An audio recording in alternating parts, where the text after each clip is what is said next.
back your place. Page, tripe, or thin. Well are ye worthy o' grace.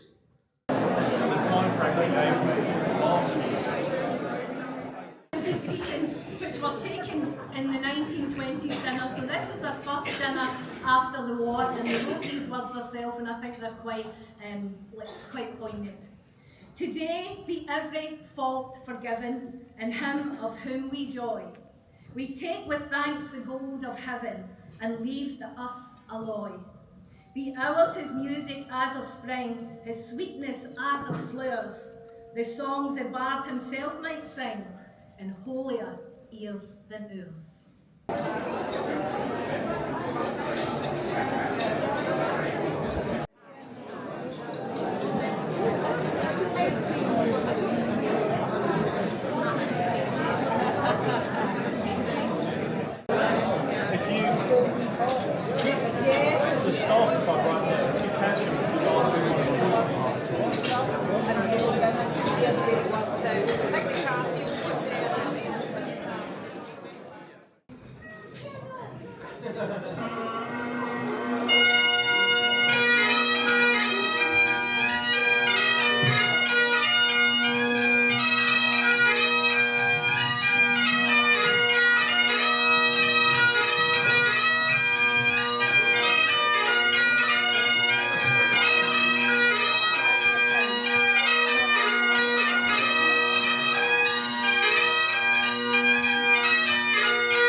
What did Burns think of whiskey? Well, I'll let him tell you rather than me, so I'll put this down so I don't deafen.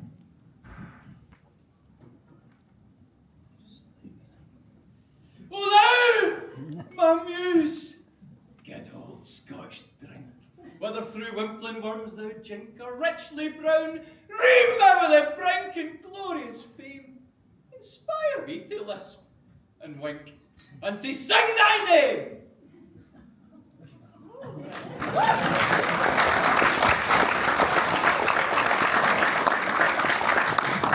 Burns lived at Lochlea 1777 to 84, so his formative years, as any of us will know, at that age, 18 to 25.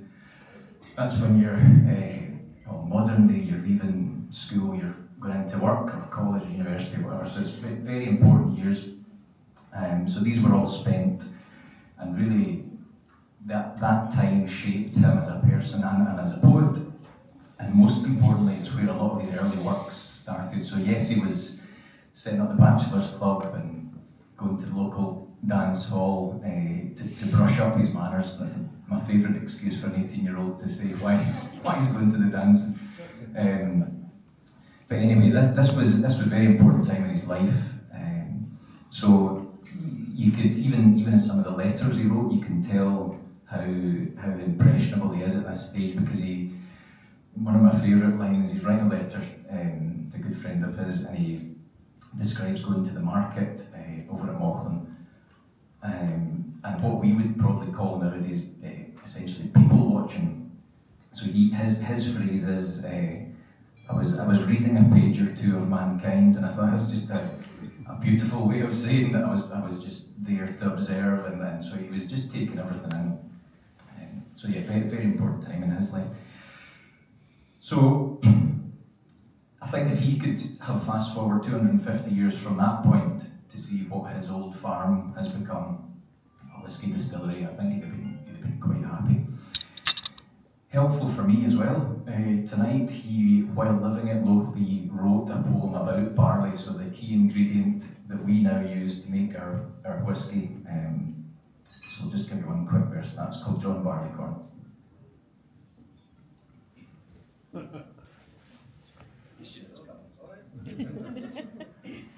John Barleycorn was a hero bold, of noble enterprise. For if you do but taste his blood, 'twill make your courage rise. 'Twill make a man forget his woe, 'twill heighten all his joy. 'Twill make the widow's heart to sing, though the tear were in her eye.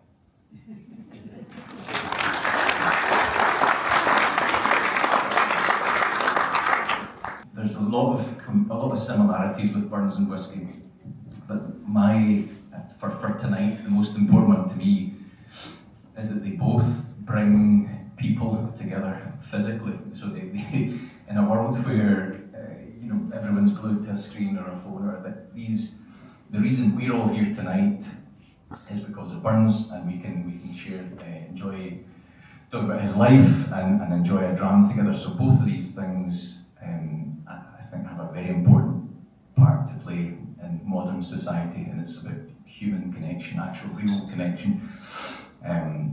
So that's to me, that I think this is one final line, and this I think sums up why we're here tonight. And this is from one that he wrote called "No Churchman Am I." The peer I don't envy, I'll give him his bow. I scorn no the peasant, though ever say low. But a club of good fellows like those that are here, and a bottle like this, normally a bit bigger, are my glory and care. Thank you very much, everyone. This is a fond kiss.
Who shall say that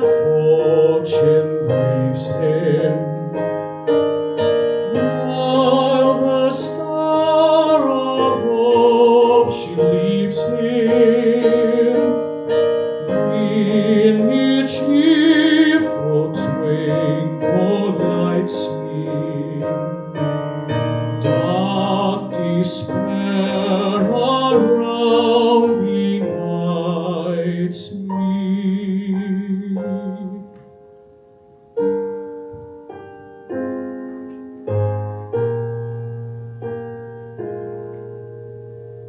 Fare thee weel, thou first and fairest. Fare thee weel, thou best and dearest. Mine be like a joy and treasure, peace, enjoyment, love, and pleasure.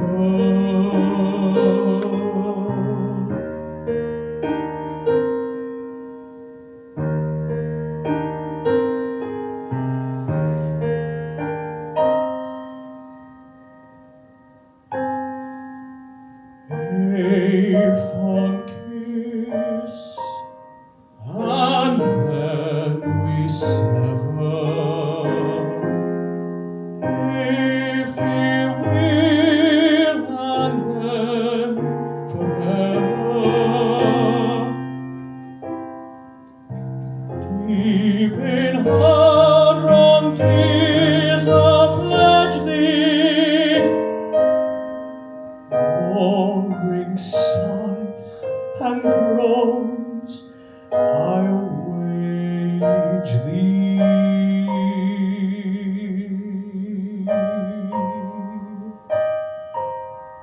I'll wage thee.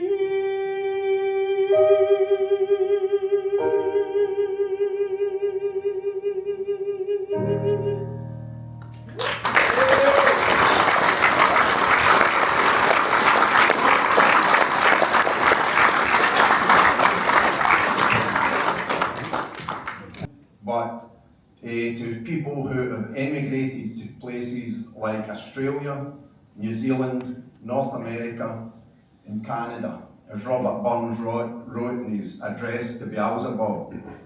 They are up among the lakes and seas, mark what laws and rules they please. Some daring Hancock or a Franklin will set their Highland blood their ankling, or some at Washington again may head them, or some Montgomery fearlessly them to God knows what may be effected when by their heads in hearts directed.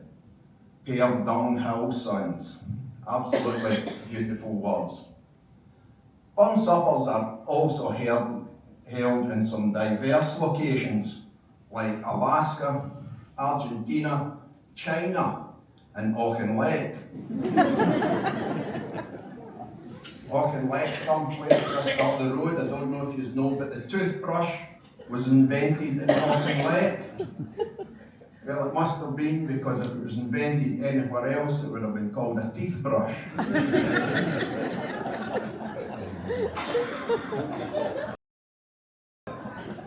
Suffice to say, he is honoured wherever his tender, moving philosophies find fertile ground among intelligent people.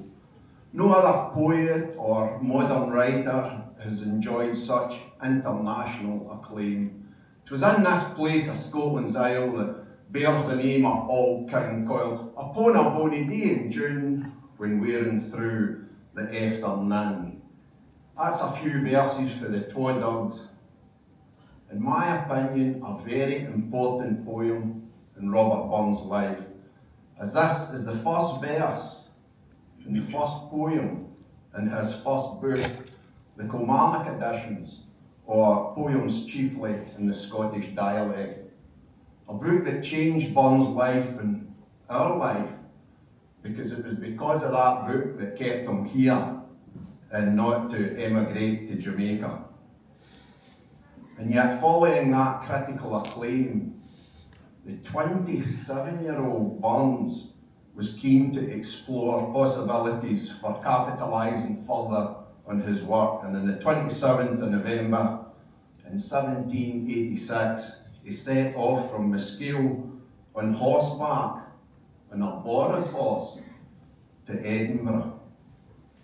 in Edinburgh, and within days he was writing back to Ayrshire to tell of the remarkable reception it was receiving for the great and the good. This pushing Burns on to complete his second edition, bolstered by rave literary reviews of the Kilmarnock edition, accentuated further by the potential success by his popular and solid performances at social events, that so much more often than no, the list of subscribers in the edition reads like the who's who in ability, not only in Edinburgh, but the rest of Scotland, and indeed far beyond. Yes, all the doors opened up to Robert Burns. He then formulated a plan that would take him through Scotland's finest country, and indeed into England. Edinburgh, where 3/4 of the address to the Haggis was written, expertly done tonight by Davie. The first verse and the last verse was written in Lochlea. I'll come back to the Haggis. It's very clear he had a practical motive and a desire and a need to collect orders to distribute the Edinburgh edition. It was published by Creech only a few weeks before, and he also had an eye in his future employment. He was keen to look over a firm in the land and the company of trusted experts, in particular visit a couple of farms at Dulswinton belonging to Patrick Miller of Dulswinton. But I'll speak more in Patrick Miller in my second era.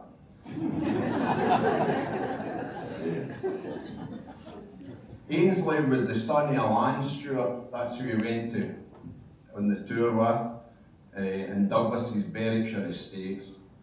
He was born at Berrywell House in Duns, and when Robert Burns met him in Edinburgh, he was a 21-year-old clerk in a law office. He was a Freemason and a member of the Crackallan Fencibles. His carefree disposition and his zestful pleasure in wine, women and the poet's songs endeared him to Burns. And on the 19th of May, during the border tour, they were made Royal Arch Freemasons. Ainsley eventually married, had a son, and moved to Dalbeattie, where he became an elder of the kirk. Now this border tour taken in places like Duns, Coldstream, Wooler, Alnwick, Morpeth, Newcastle, Hexham, Longtown, Carlisle, and then back to Scotland through Annan to Dumfries. And I should probably have mentioned the River Tweed, the glorious Tweed, clear and majestic with fine bridge. And it was probably the first vast waterer that Burns had seen. Could you imagine an Ayrshire boy just out for a jaunt venturing into England just for the sake of it on his trusty horse, Jenny Geddes? As he later wrote about Jenny, Jenny, my Pegasean cried, the way she saunters down this side, and aye the westland luck she throws, while tears happer her all brown nose. Was it for this? We cannae care. The boar a bard through mony a shire, at houser hillocks never stumbled, a later early never grumbled. Lovely, lovely words about his horse. I mean, his next horse was Pegasus, and it died at Ellesland, and he wasn't so nice writing about that, he wrote. Peg Nicholson was as good a bay mare that ever trod in iron, but now she's floating down the Nith and by the past the Muther Keel. I think that's absolutely fantastic. And I should mention that Burns was accompanied in his border tour by two farmers, Thomas Hood and Gilbert Kerr. These men were with him all the way to Longton, and they passed by many important sites. Abbeys, the Roman road next to Adrian's Wall, and of course Flodden battlefield, where Burns would have been aware of the heaviest ever defeat of a Scottish army at the hands of the All Enemy in 1513. When King James IV and most of the male blood of the Scottish nation were slaughtered by the well-disciplined troops of the Earl of Surrey. The King, 2 bishops, 10 earls, 19 barons, and hundreds of lairds. I used to work at a country estate that bordered Lochlea called Carnell Estate, and I was in there for 23 years. And the laird there, his ancestors was also slaughtered at Flodden. I remember my interview when I went, Mr. John Finlay was the laird's name. Lovely, lovely old man. And I remember my interview, I went in and he said, "Well, Willie, how many O-levels have you got?" I said, "What's with these funny questions you're asking me here?"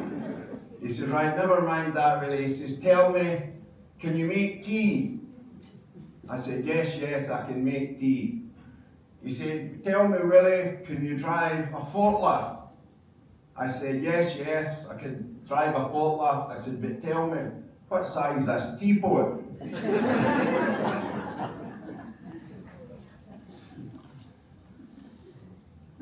Burns rode by all these things yet, and yet he never mentions any of them. All the abbeys are Flodden. Never mentions any of them in any letter, song or journal. Instead, mentioning the crops and the lay of the land. Aye, Burns was a farmer. And there's ample evidence that Robert Burns was regarded as a good and progressive farmer. His attitude towards farm stock, both sheep and cattle, was one of innovation. It's abundantly clear that he cared sincerely, almost passionately, about the welfare of his stock, his horses, and his working dogs. And he viewed them more as fellow creatures in life, sharing the traumas of food shortages and cold weather. Primitive implements drawn by animals ensured long, exhausting days in the field, fully clothed against the elements, and equally poor and cold, damp conditions within the dwelling almost certainly led to the health problems of colic and rheumatic fever that was ever present. As in the case of all working farmers, life becomes entwined, regulated, and even dominated by the seasons. Burns, although at times clearly exhausted, he never seemed to tire of observing nature and man in all its changing roles. And David mentioned John Barleycorn, and that's a great example. As Burns wrote, "The gentle spring came kindly on, and showers began to fall. John Barleycorn get up again, and so surprised us all. The sultry suns of summer came, and he grew thick and strong. His heat we learned with painted spears that no one should have wrong. The sober autumn entered mild, and he grew wan and pale. His bending joints, his drooping head showed he'd began to fail. His colour sickened more and more as he faded into age, and then his enemies began to show his deadly rage." Is that no absolutely fantastic? Written just about growing barley, beautiful, or was it about us growing a bit older? That is the beauty of Burns.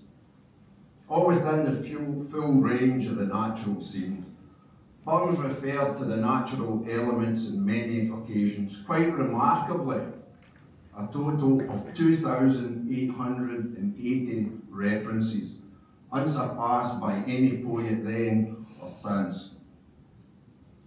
And as I said earlier, Burns arrived in Dumfries, where he was received honorary freedom in the town, and he met Patrick Miller. Patrick Miller was an inventor, a banker, and eventually the poet's landlord at Ellersland Farm.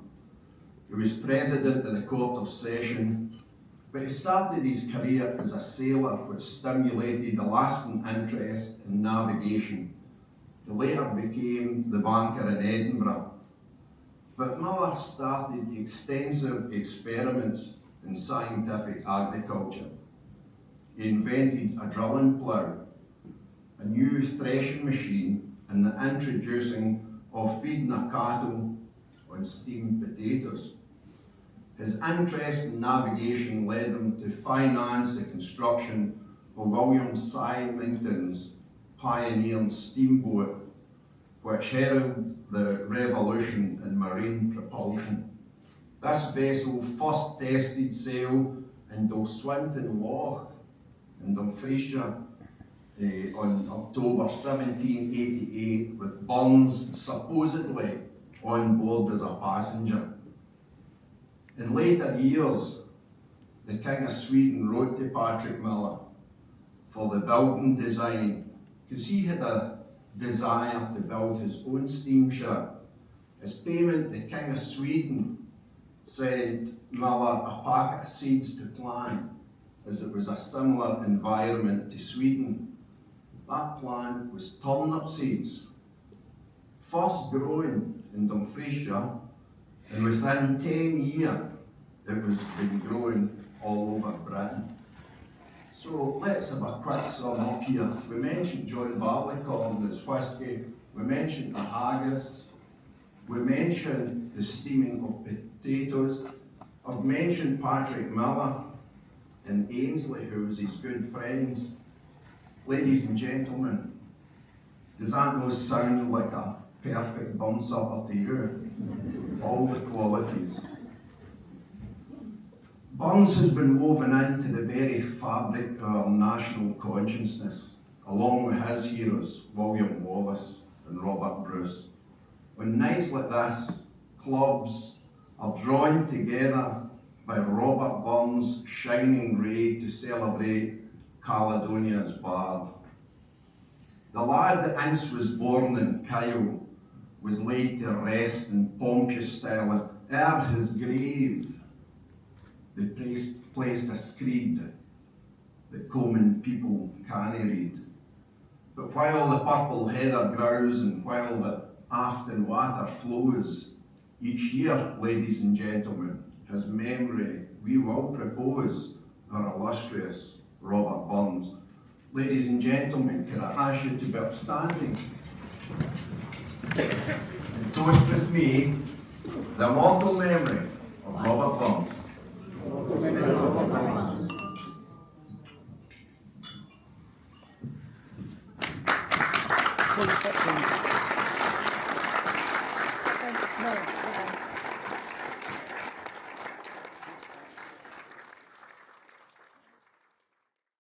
By Robert Burns.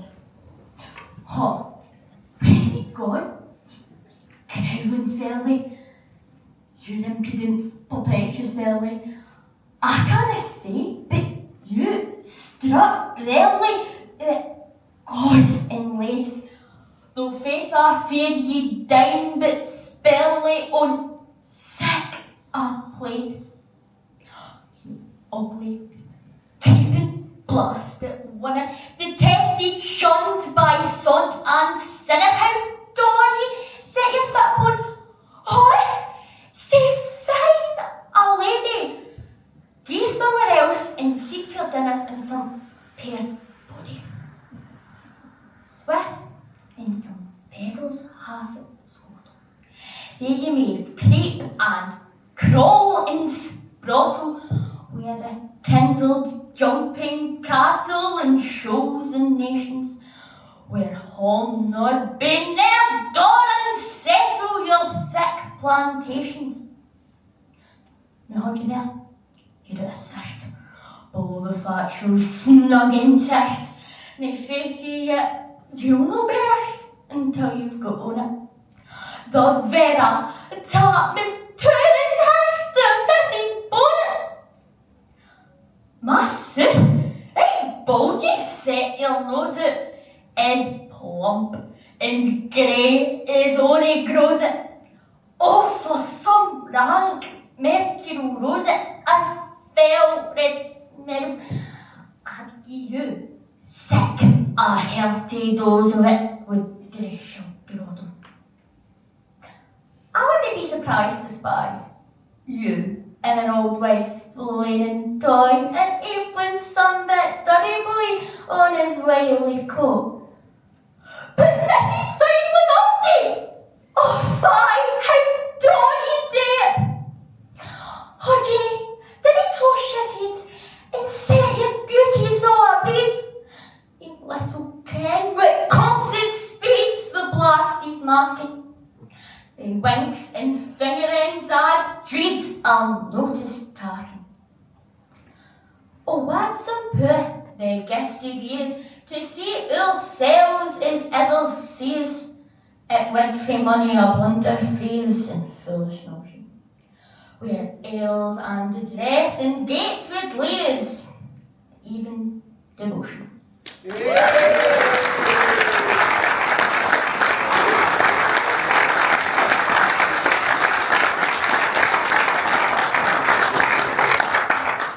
So I've got two wee poems that I wrote. I've got The Pretty Flower and I've got The Gilded Mouse, and that's what I'm going to be saying. Right. The Pretty Flower. I found a pretty flower out in the wild. It was the lark bra that I smiled. I went in to touch it, but ouch! I thought it pricked my horn. I'm never touching any of these again, I'd sworn. I went out for a wee walk, when suddenly I had to stop. Those wee flowers were here again with their sharp thorns that cause you pain. I brushed past them, and their thorns had coat my skin. Ouch! Could you tell I didn't grin? These bonny flowers were the all that be seen. You touch its stems and end up with a scream. Keep in mind though, these wee flowers may be short, but that doesn't mean they're only bonny for the heart. If you gently pick up this wee flower, you can cut away its thorns in less than an hour. You'll have a harmless, yet bonny wee flower for your house. Yes, if you're putting it in a vase, make sure you look out for the pesky wee roots.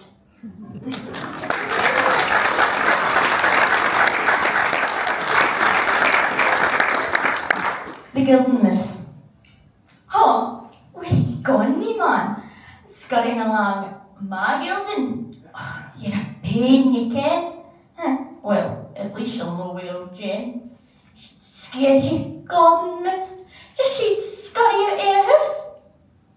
You hungry, Gilded Mouse? I've got plenty of food in the house. Bread and cake for a wee nibble, instead of eating leaves and stubble. Stay right there, I'll be back, and make sure you look out for the cat. Whoa, you gobbled that up, even though it's covered in muck. Well, I'm sorry, but you're out of luck. They were my only leftovers. I'm afraid the only thing you can eat now is clovers. You have to go now, wee mouse, because I have a cat in the house, and I want you to see another day. So, go on now, scurry away.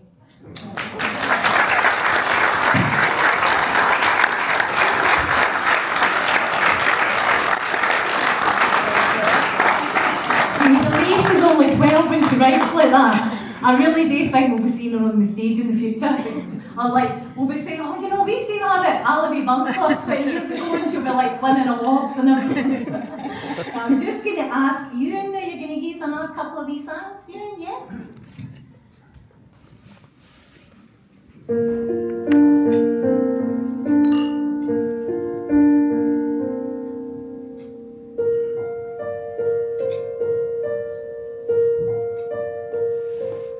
Oh, my love is like the red rose that slowly sprung in June.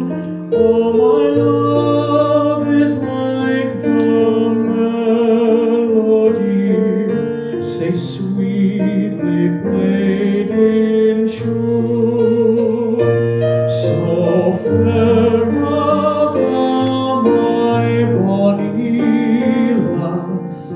say deep in love am I, and I will come again, my love, till all the seas gone dry.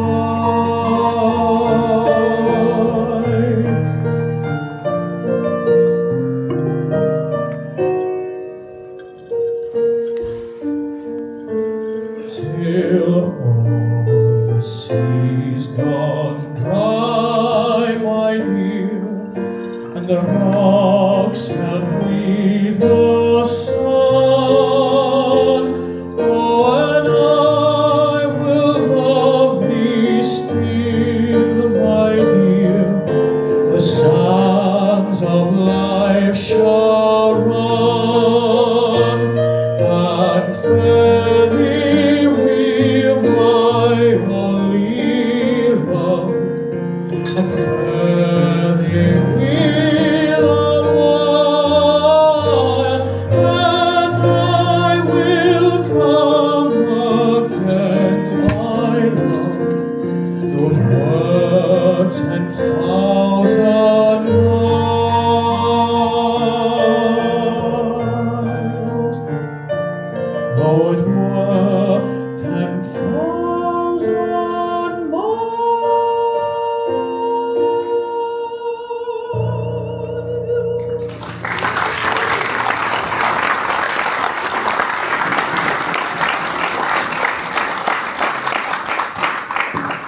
One of the things when I'm not really the greatest piano or guitar player is I struggle to find backing tracks, so I'm going to have to sing this song a cappella, so bear with me. But one thing me and my gran always used to listen to was John McDermott, and I remember singing this when I was a wee lad in primary school, when I was about there, so I've not really grown much. And I remember singing it in a big arena like this, and I'm still as nervous when I perform as I was back then. I get told all nerves are good. Maxwell and breeze are bonny, where early falls the dew, and 'twas there that Annie Laurie gave me her promise true, gave me her promise true, which ne'er forgot will be, and for bonny Annie Laurie I'd lay me down and die.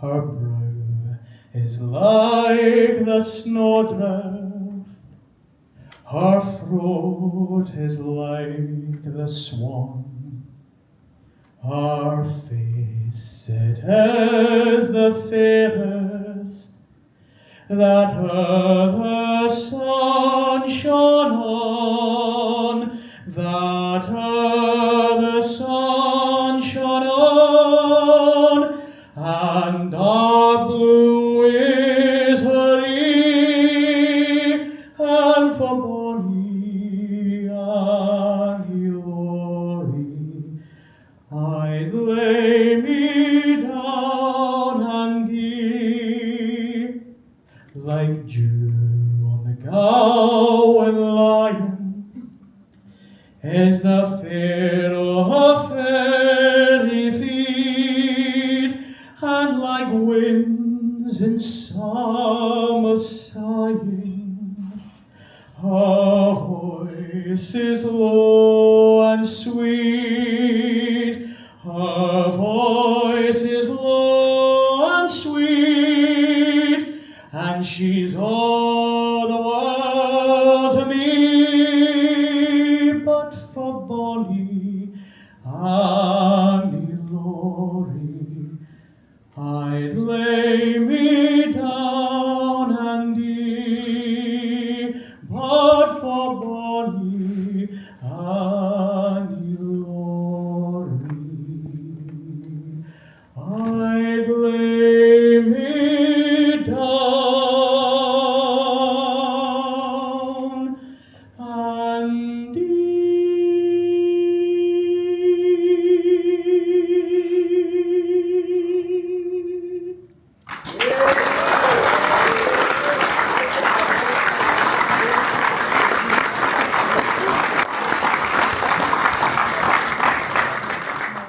Business.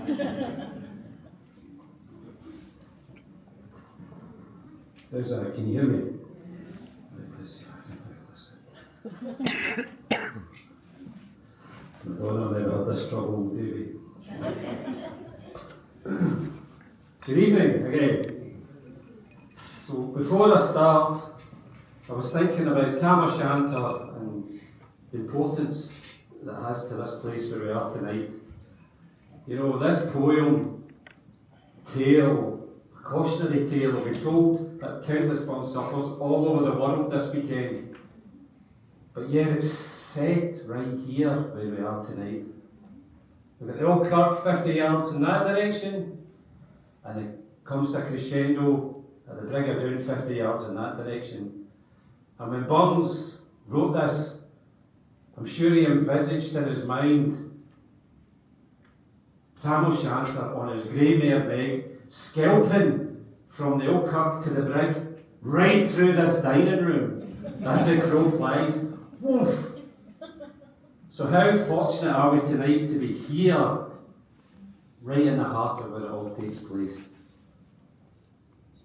So please, buckle in, sit back and enjoy the tale that is Tam O'Shanter by Robert Burns.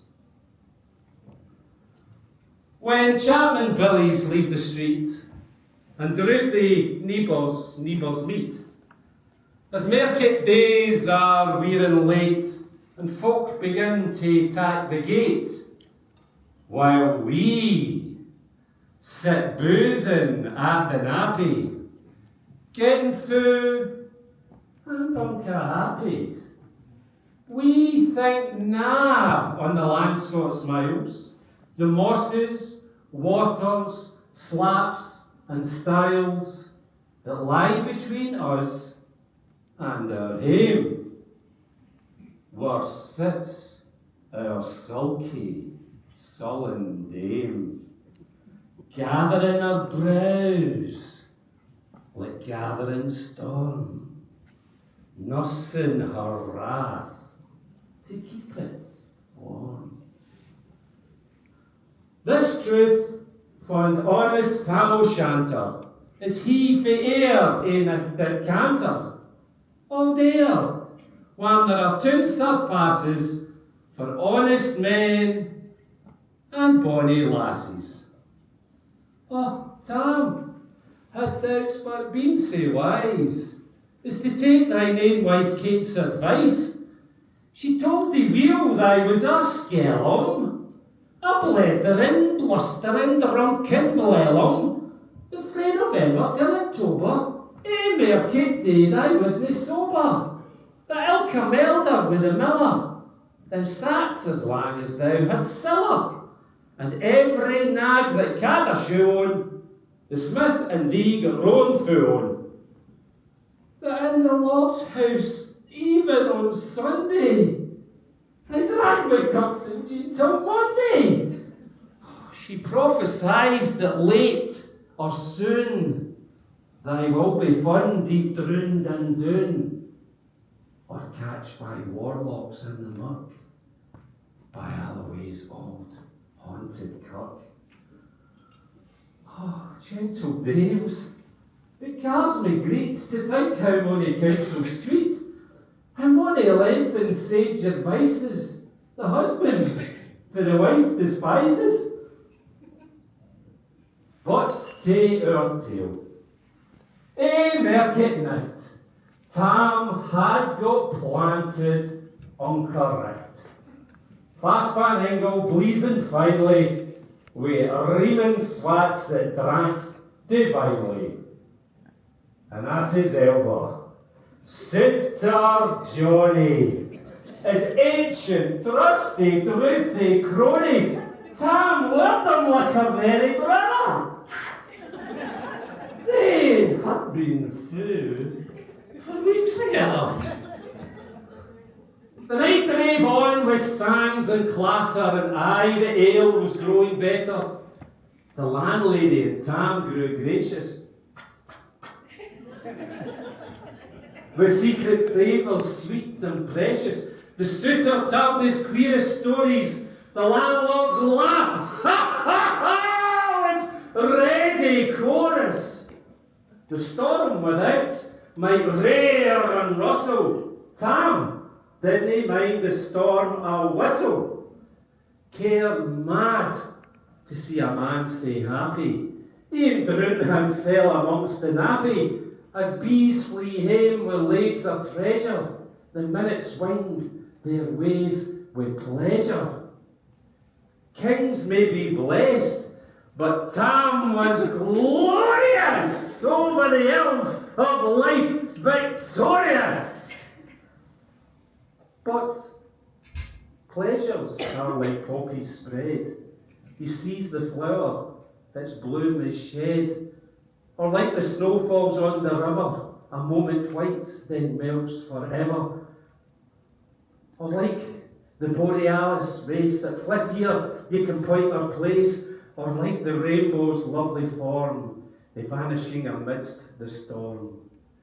Nay man can tether time nor tide, the hour approach, Tam mun ride. That hour o' night's black arch the keystane, that dreary hour he mounts his beast in, and sick a night he takes the road in, as nae other poor sinner was abroad in. The wind blew,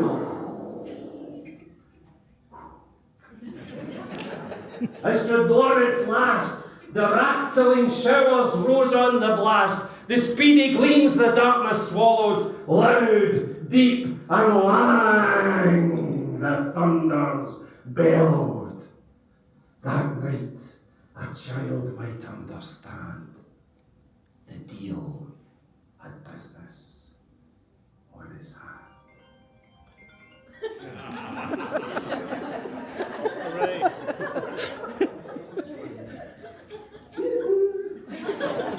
Wheel mounted on his grey mare Meg, a better never lifted leg. Tam scalped on through Dublin mire, despising wind and rain and fire, whilst holding fast his gid blue bonnet, whilst carooning o'er some old Scots sonnet, whilst glancing round with prudent cares, lest boggles catch him unawares. Alloway was drawing nigh, where ghaists and howlets nightly cry. By this time, he was crossed the ford, where in the snow the chapmen smored, and past the Bucks and Nicol Stane, where drunken Charlie Bracksneck bane, and through the winds and by the cairn, where hunters fun the murdered bairn, and near the thorn up in the well, where goes mother hanged herself. Before him, doon pours all his floods. The doubling storm rose in the woods. The lightnings flash from pole to pole. Near and more near the thunders roll. When glimmering through the groaning trees, Alloway seemed in a bleeze. Through ilka bore the beams were glancing, and loud resounded mirth and dancing. Inspiring bold John Barleycorn, with dangers thou canst make us scorn, with tippenny we'll fear nae evil, with Ishkaba we'll face the devil. They swats they reamed in Tammy's noddle, fair play, he cared na deals na waddle, but Maggie stood richt sair astonished, till by the heel and hand admonished, she ventured forward on the light. And wow, Tam saw an unca sight. Warlocks and witches in a dance. Nicol to the hombre new fae France, but hornpipes, jigs, spades and reels, put life and metal in their heels. And a winnet bunker in the east, there sat old Nick in shape of beast, a towsy tyke, grim, black and large. To gie the music was his charge. He screwed the pipes and got them skill till roof and rafters added durl. And coffins stood round like open presses that showed the deed in their last dresses, and if by some devilish cantrip's light, each in his cold hand held a light. For which heroic Tam was able to note upon the Haley table a murderer's banes and gibbetailings, 2 lang-spanned wee unchristened bairns, a thief fresh gutted for a rape, and on his gab his last gasp did gape. 5 tomahawks with murder crusted, 5 scimitars with blood red rusted, a garter that a babe had strangled, a knife.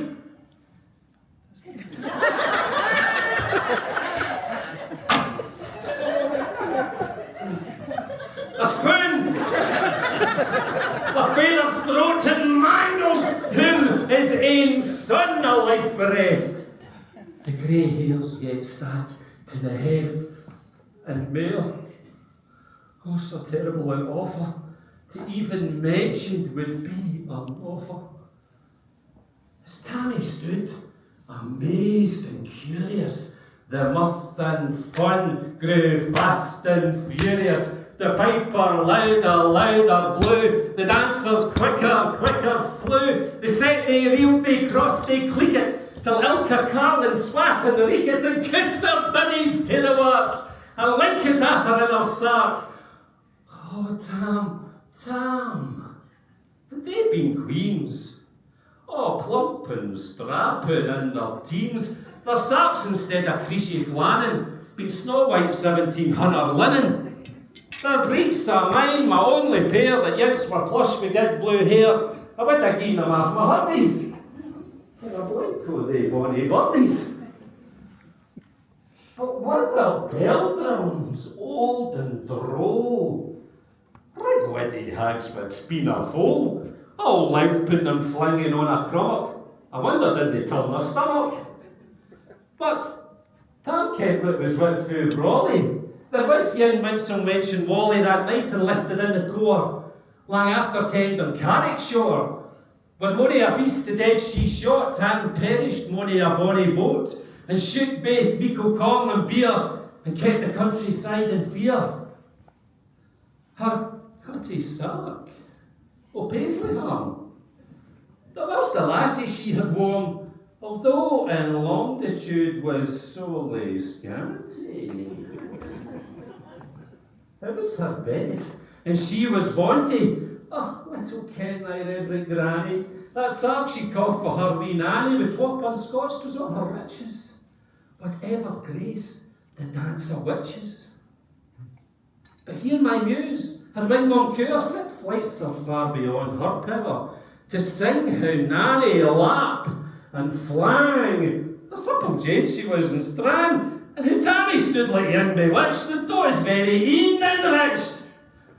Even Satan glowered, and fitched through vein, and hotched and blew with might and main, till first a caper, sin another, tamped into his reason altogether, and rose it. Well done, cutty sark! And in an instant, all was dark.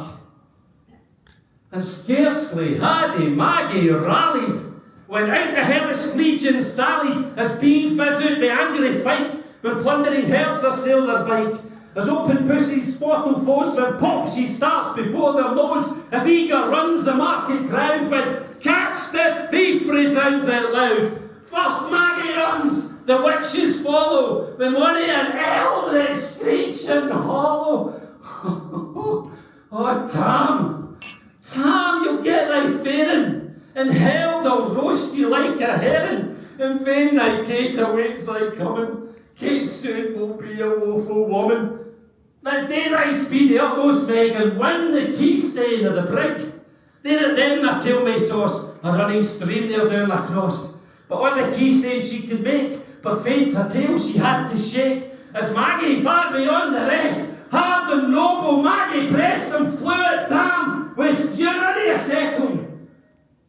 But little was she Maggie's mettle, a spring brought up her master hail, but left fair Maggie scarce her tail. The carlin caught her by the rump, and left fair Maggie scarce her stump.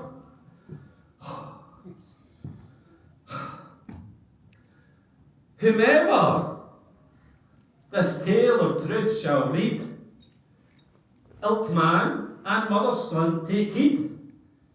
Whenever to drink you are inclined, or cutty sarks run in your mind, or to buy the joys our dear, remember Tam O'Shanter's mare.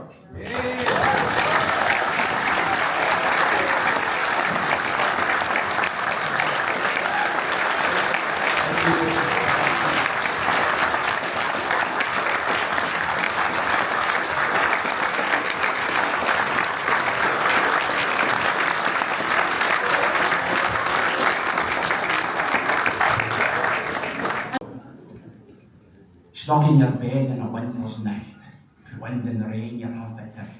You count to wean a list of sheep, and then you're dropping off to sleep. Then all at once your peace is shattered, your random thoughts rudely scattered. The wife crawls in for fit to eat, cold like she's something deed. Her frozen feet and legs and knees like some fish for the polar seas. And what I done they say in verse, lost to the law of frozen years. The fire of one affection, she wriggles her in your direction and plants that frozen icy hummock, smack bang in the middle of your stomach.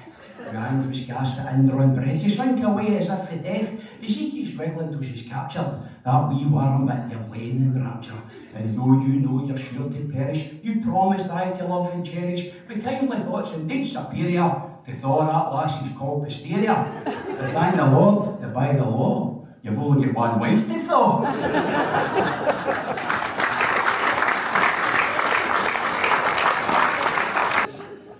Burns wrote to a friend, Alexander Cunningham, on the 24th of January, 1789, the day before his 30th birthday. I myself can affirm both from bachelor and wedlock experience that love is the alpha and the omega of human enjoyment. All the pleasures, all the happiness of the humble compeers flow immediately from this delicious source. It is the spark of celestial fire which lights up the wintry hut of poverty and makes the cheerless mansion warm, comfortable and gay. But Burns isn't the only person who has flair with writing poems. I'm a skilled in writing poems myself, but not nearly as good as Adele. Here's one I wrote recently, it's called "To a Moose." And it goes like this. We sleek cow and Tim and his beastie. I bought a cat and that was that. But lassies, of course, Burns loved the lassies. But once I loved a bonny lass, and I love her still. And whilst that virtue warms my breast, I love my handsome Nell. Handsome Nell, generally considered either Nellie Kilpatrick, maybe Nellie Blair, Willie, I'm not sure. A servant girl writing stuff at that age, a mere age of 14, some people say he was in his 15th year. It was inevitable he was going to be a big hit with the birds. Once I loved a bonny lass, and I love her still. And whilst that virtue warms my breast, I love my handsome girl. Cronies, gentlemen, ye favoured ye in light and view, companions of my social joy. Please be upstanding, gentlemen, and raise your glasses. Because now it's time to toast the lassies.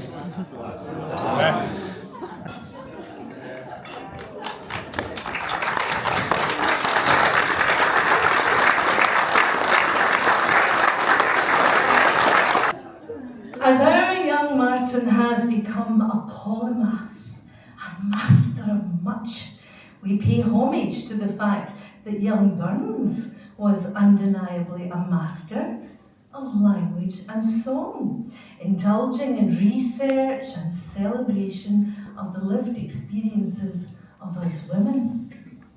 Many of his finest lyrics express understanding of a woman's emotional world, desire, loyalty, playfulness, and strength, all expressed with sympathy and insight rather than condescension.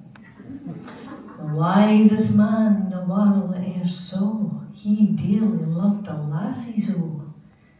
The wisest man. Which brings us back nicely but cautiously to Martin here.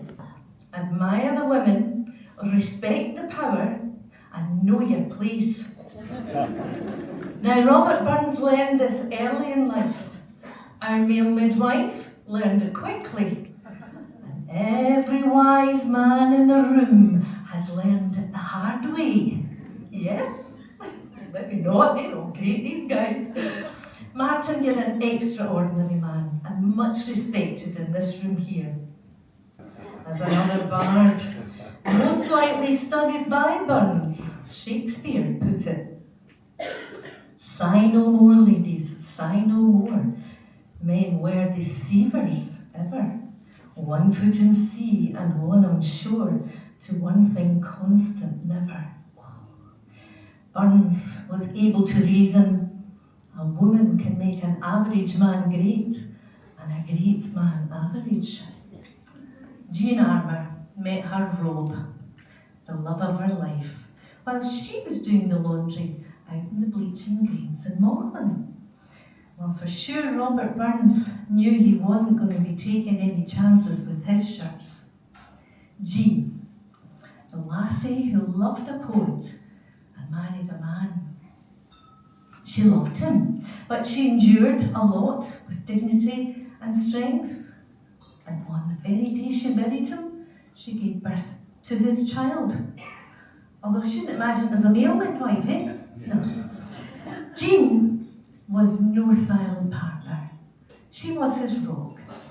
And what of us modern lassies? Well, like Jean, we are equals, anchors, companions, and sometimes accomplices. We love our men folk, quirks and all. So gentlemen, remember Bindi. Avoid wearing socks with your sandals. And when your socks are dirty, march both of them with a handsome swagger to the laundry basket. Some of you may not gie a button for us some at a time, but to those of you who stand as our champions, we lay our ribbons before you with our love. Thank you. Yeah.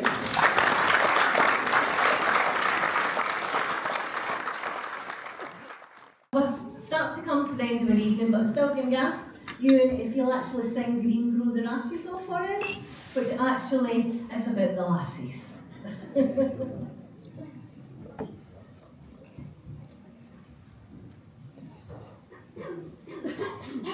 There's naught but care on every hand, and every hour that passes, oh, what signifies the life of man, and twenty for the lassies, oh, green grow the rashes, oh, green grow the rashes, oh, the sweetest hours that e'er I spent among the lassies, oh, the worldly race may riches chase, and riches still may fly them, oh, and though at last they catch them fast, their hearts can ne'er enjoy them, oh, green grow the rashes, oh, green grow the rashes, oh, the sweetest hours that e'er I spent are spent among the lassies, oh, but sir you do, she sneered at this, you're not but senseless as is, oh, the wisest man the world saw, he He dearly loved the Rashes, oh, green grow the Rashes, oh, green grow the Rashes, oh, the sweetest hours that e'er I spent among the lassies, oh, old nature swears the lovely dears, her noblest work she classes, oh, apprentice hand she tried on man, and then she made the lassies, oh, green grow the Rashes, oh, green grow the Rashes, oh, the sweetest hours that e'er I spent among the lassies, oh, green grow the Rashes, oh, green grow the Rashes, oh, the sweetest hours that e'er I spent among the lassies, oh.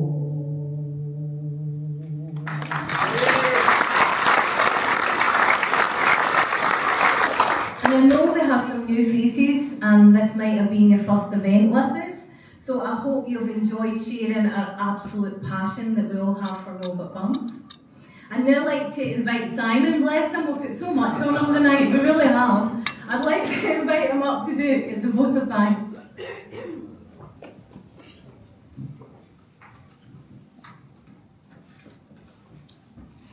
Ladies and gentlemen, as we draw this wonderful evening to a close, it's my great pleasure to offer a few words of thanks. Firstly, our President, Jolyn, and Chair of tonight's proceedings as well, a fantastic job. Thank you, Jolyn.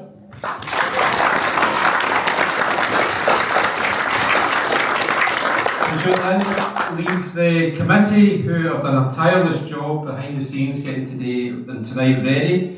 And it's really allowed us in the Alloway Burns Club to promote our proud history and our very close connection to Robert Burns with a perfect blend of tradition, fellowship and celebrating the enduring spirit of Robert Burns. As I say, the committee's been hard at work planning and organising tonight, from decorating the tables to selling raffle tickets, from creating Excel spreadsheets, Roy, that would baffle military analysts, to arranging world-class performers and speakers, to printing programmes, collating bookings, writing speeches, setting up, setting down, and generally making the night go seamlessly, so that we could all have a fantastic experience tonight. So I'm going to name drop every one of you. Thank you to Roy, Howard, John Hannah, Davie Hunter, Beth Kerr, Eileen Nicol, Fiona Piper, George Watson, Jim Parker, and of course our very own President Jolyn. So thank you very much.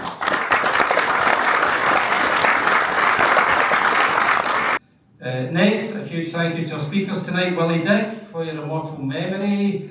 Willie, through his passion of Burns, has cemented himself as one of the great characters and scholars in the world of Robert Burns. If I ever get to cast the Hollywood blockbuster, The Life of Robert Burns, Willie's my first pick for the starring role. I think he embodies everything I love about Robert Burns. So please join me in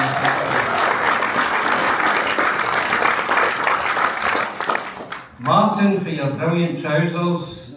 Sorry, your brilliant toast and trousers. Toast to the lassies. Martin, the man is well known to most people here tonight, a past president of the Alloway Burns Club and a past president of the Ayrshire Associations of Burns Club. Martin's instantly recognisable by all the Burns world and continues to keep the traditions and good work alive. It was great to have you join us at the top table tonight, Martin, and your passion and love of Burns shone through as always in your own style, and I particularly like your part about dropping all the brand names in cleaning products, which I first heard by a gentleman called Mr. Muscle. He was Polish. Thank you, Martin, very much. Thank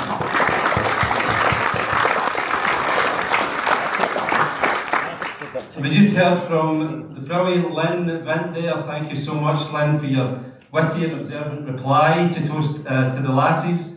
Lynne's well known to a lot of you here tonight for her endless work for good causes in Mauchline, including the Holy Fair weekend at the end of May, and your speech tonight had us all in stitches, and brilliantly done. Thank you so much.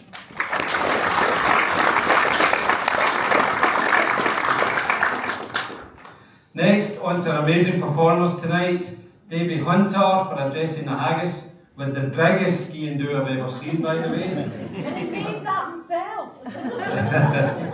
And I know Davie's going to sing us out with Auld Lang Syne in a minute as well. Oh, sorry, Shane's going to sing us out. Davie, you're fired. Thank you. Davie's our newest committee member, and as many of you already know, he's an established musician, making up the instrumental other half of the famous Brig performers, along with Jolyn. Catch them every Saturday in North Scottish £5 entry to National Trust. Thank you very much. Thank you very much, Davie. Thank you.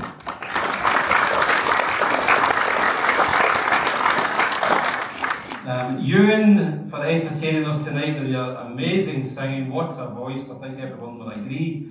And your first time in air, an absolute pleasure to have you here tonight. And I would love to see you at our future Burns Suppers. Thank you so much. And ladies and gentlemen, absolute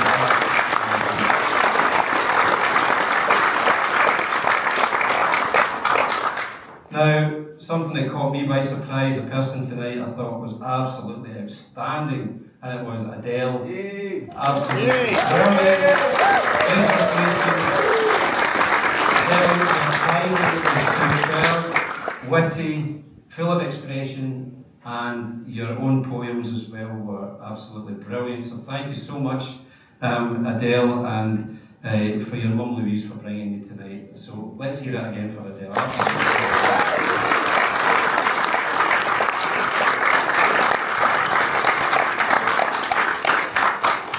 On to our very talented pipers, Gavin and Daniel Nicol, the best father and son team to ever grace the bagpipes. A fantastic job tonight, guys. The atmosphere you set from the very start and played all through the night, absolutely great. Can't thank you enough there at the back. Thank you so much.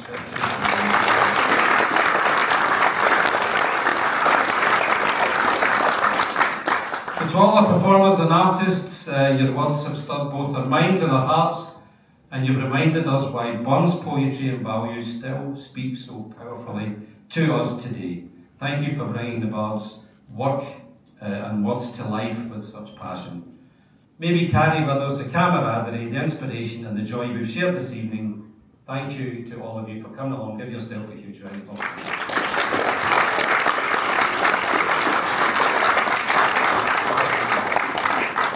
And I hope that Robert Burns enriches your life for the rest of your life. And I would just like to ask Euan to lead us in Auld Lang Syne. And if you look at your programme, the words are on the back. Now we're actually going to sing it to the original tune that Robert Burns wrote it to. It was a collected song for anyone that doesn't actually know the background. It's a collected song, but whenever we sing it in Burns Scottish, we do believe that when it says we twahy run about the braes and we twahy paddled in the burn, you can tell they've come straight for Robert Burns' pen. But I'd just like to welcome you and thank you so much. Should all acquaintance be forgot and never brought to mind? Should all acquaintance be forgot?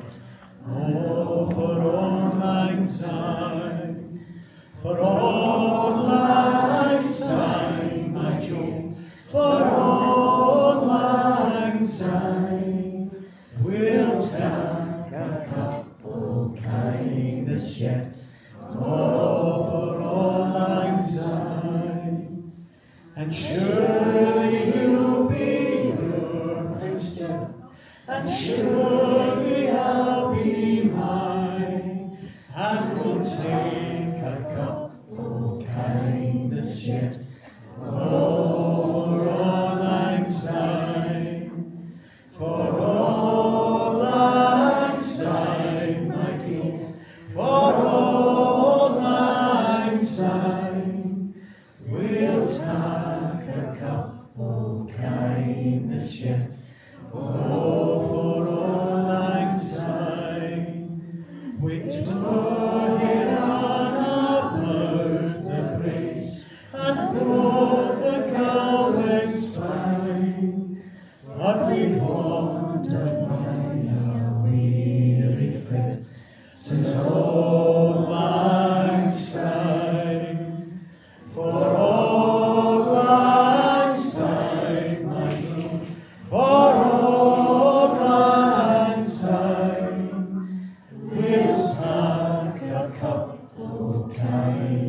yet.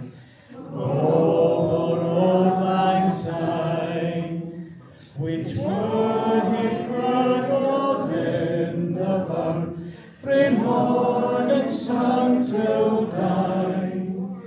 But seas between us braid our road, since old lang syne. For old lang syne, my dear, for old lang syne, we'll tak a cup o' kindness yet. For old lang syne, and here's a hand, my trusty fear, and here's a hand o' mine, and we'll take a right good while we walk. For old lang syne, here we go. For old lang syne, my Joe, for old lang syne, we'll take a cup o' kindness yet. For old lang syne.